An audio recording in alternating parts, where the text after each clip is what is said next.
Good morning, everyone. This is Laura with Busy Bee Farms, and we are coming to you this morning to kind of show you a little bit about some of the chores that we're trying to do today. Just wanted to start out letting you see our chickens. These are our little Isa Brown chickens, and they were let out this morning out of their chicken tractor so that they can just free range within this netting fence, the Premier One fencing. And they are scratching and pecking and eating great this morning. We have several things we want to get done today, and some of that is kind of just cleaning the weeds up out of the garden and getting some of those things done. And then as soon as we kind of get that started, we'll come back and let you see those things as we kind of clean up our garden and keep things de-weeded. So we are in the garden, the back garden, and we are using a tiller that we borrowed from David's mom, and we are going through our potato rows, just trying to clean up the weeds using this walk-behind tiller. We've never used this before, so it's kind of a rocky start, but there's David trying to get through between the rows of the potatoes. So that we can kind of clean the weeds up and kind of cut them down, since everything is starting to kind of grow up. You definitely want to try to get those weeds early before they take root. So that's what he's trying to do here. It's doing well. It just is something that we've not ever done before.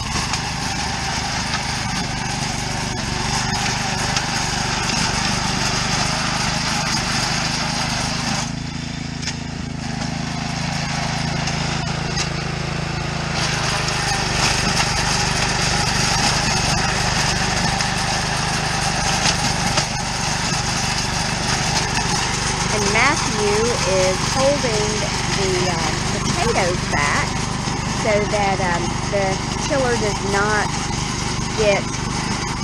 not run over them.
So as you can see, we have weeded through the onions.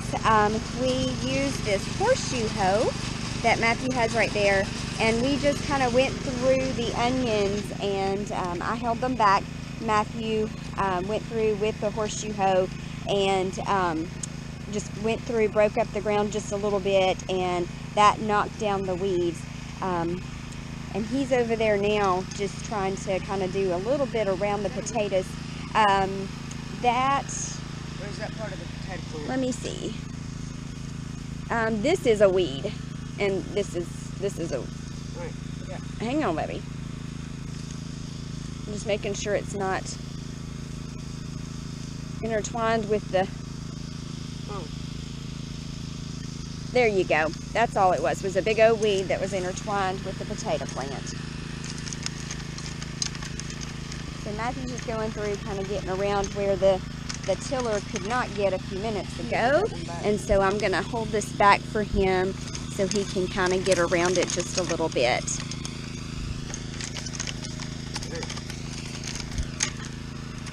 And David is over there still kind of tilling around the okra plants. They've actually kind of grown up some since the last time that you saw them.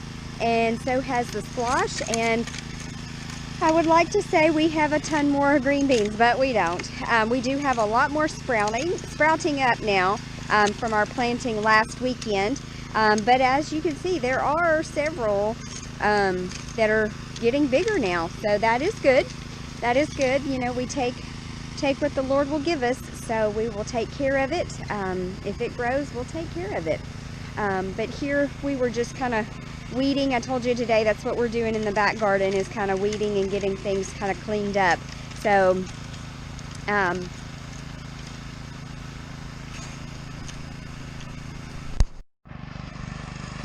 Matthew and I just de-weeded through the okra. The okra has actually come up a little bit better now. As you can see, there's one plant. And kind of through this row, we've knocked down all the weeds. Kind of along the way. And David is still trying to till through the corn, just between the rows. That's what he's doing with the walk behind tiller, and it works better between these two rows than trying to do it between our plastic. It just kind of kept getting caught on the plastic and was much more difficult. So this is a lot easier for him to get through here with that. We'll have to figure out something else to just work through between the plastic rows. But the corn has come up a lot more in a week as well. Super excited about that. The last time we did a garden back here, we did not put near as much effort into putting down the plastic and de-weeding everything and tilling between rows. And we definitely didn't put up a fence around it or anything. And we really just lost everything to weeds and the animals. And so this year has still been some struggles with our back garden, but for the most part it is doing really well. I'm very excited about how it's going.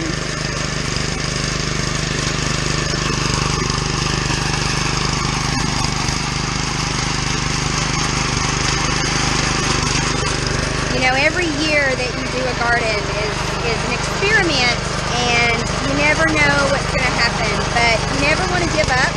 You always want to keep trying, and every year is going to be different. Just like this year, the season started off really weird in May with all the rain, the late frost that we had, and things. So it's been very, very rough start into the growing season, but never give up. Always try to plant the seed and watch how it grows, but just make sure you keep taking care of it so that that seed will flourish and grow.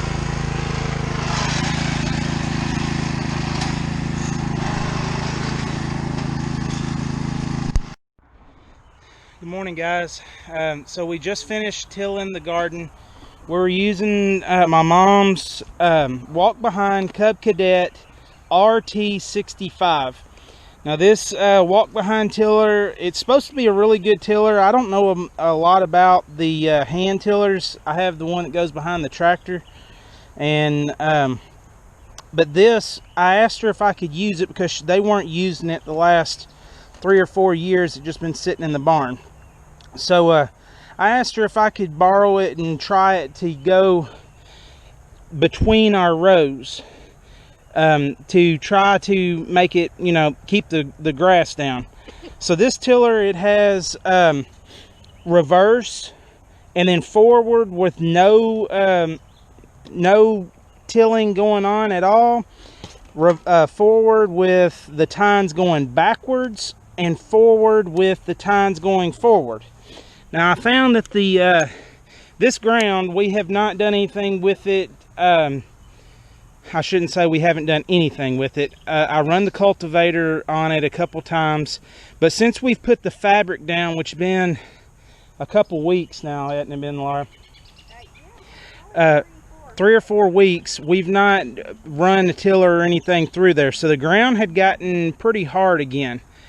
So what I found is running this with the tines going in reverse, it kind of went easier. I was able to keep control of the machine better. So what I done is I went up and down these rows to just try to get the weeds out of it. And now I'm going to have to go back with a horseshoe hoe in between my plants and just get the grass out from in between them. And hopefully this will help our plants to grow and the weeds not to grow up. Over here in between my fabric, I was a little scared to try to go down there. I did go down this one with the tiller, but as you can see, this one is just a little bit wider than these. And I was scared that if I run that tiller in between here, that the tines would grab my fabric, and I don't want to tear my fabric. One thing that I noticed after I tilled this, if you follow Living Traditions, Sarah and Kevin were talking about the weeds on their weed-free fabric, and one of the things that Sarah was talking about is if you get dirt on top, that the weeds will grow in top and go down through. So I'll get Matthew to get the backpack blower.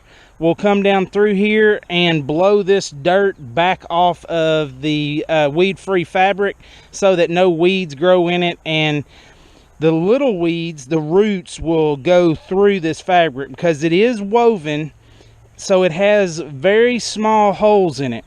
The weeds won't come up through it, but the roots can make their way down through it, and it will just it'll make it to where it tears up your fabric. So this is our first year of using the 3-foot. Last year we had some construction woven fabric that I had brought home when I worked at D&T Construction. It was left over. We were going to be throwing it away, just like the end of a roll, and I asked Mr. Tim if I could have it, and he told me that was fine. So it's a Type 2 Geotech woven ground cover for like a construction entrance. I bought another roll of it this year. It was 300 and how much? 308 a roll, which that's 12.5 foot wide and 324 or 400 foot long. I can't remember. But anyways, we love it. And that's in the front garden. That's in the front garden that Laura showed you guys. But we were going to try this. We got this from Deerfield Supplies up in Elkton, Kentucky. And it was around $50 a roll, which is 300 feet, 3 foot wide. And it's held down by fabric staples. We just go every 2 or 3 foot and put a staple in. I do have a video where I made what's called a staple setter, is a commercial brand to put those staples in easier instead of having to bend over. But we homemade one out of just a magnet out of a speaker and a piece of 2-inch flat steel that I had. I'll try to upload that video so you guys can see that. It's not hard to make if you have, just if you're, keep stuff like I do. So anyways, I just wanted to show you this. I hope that Laura got some video of this tiller. It was a little rough on my hands because it done a lot of bouncing and jumping, but it made easier work of this. And this is just the rockiest ground that you've ever seen in your life. I mean, we've picked up tractor bucket loads of rocks just year after year, and I mean, we could go through here right now and pick up 2 or 3 tractor bucket loads of rocks, and that's what we will be doing. And that's what you have to do to amend your soil. You have to add good things to it, and you have to take the rocks and the bad stuff away. It's not terrible soil, it's just very rocky. But we are here in Tennessee, Middle Tennessee, and it's called good old Rocky Top. So anyways, this tiller, like I said, it was a Cub Cadet rear tine, RT65 rear tine, and the tines will go dual directions, and it has this transmission on it to where you can select to back up, forward, and the tines forward and back up. I did try it when I would get a large rock that would get sucked up in the tines and stall it out. I would switch it to the forward tine, and that would spit that rock out and I could get it out of the garden. But I did try to go down a row with it like that, and with the tines going forward and the soil just being hard like it wasn't broke up anymore, then the tines seemed to push the tiller, and I couldn't till the ground very well. So the rear tine, where it run, I'm sorry, not rear tine, but the backwards rotation of the tines, with the wheels pulling forward and the tines going backwards, that seemed to really dig down into the soil the best. It was fairly easy. If it got going too fast, I just pushed down on the handles in the back, which sunk this depth stake. Matthew, can you hold this up for me, son? So it's this depth stake. I could just kind of push down on the back. It would sink this in the ground and allow the tines to dig in and till it up a little bit better. So I'll clean it up. I'll get all these little roots and grass and everything out of it, and try to take care of my mom's tiller, since she's being nice to let me use it. She was fine with allowing me to use it because she didn't want it just to sit and get to where it wouldn't run, which it has a Honda motor on it. It's a Honda GC190. I don't know much about it. It looks like just a lawnmower motor to me, or a go-kart motor. But Honda does put out probably one of the best motors that you can get. I mean, they're easy to start. They run for a good long while. This thing seems to be pretty easy to start. This was the first time I've used it. I come out, it's been sitting in my mom's barn for 3, 4, 5 years. They've not used it. I think Daryl, her husband, had cleaned out the fuel that was in it. I'm not sure that he cleaned out the carburetor or anything. Probably just put new fuel in it and started it up.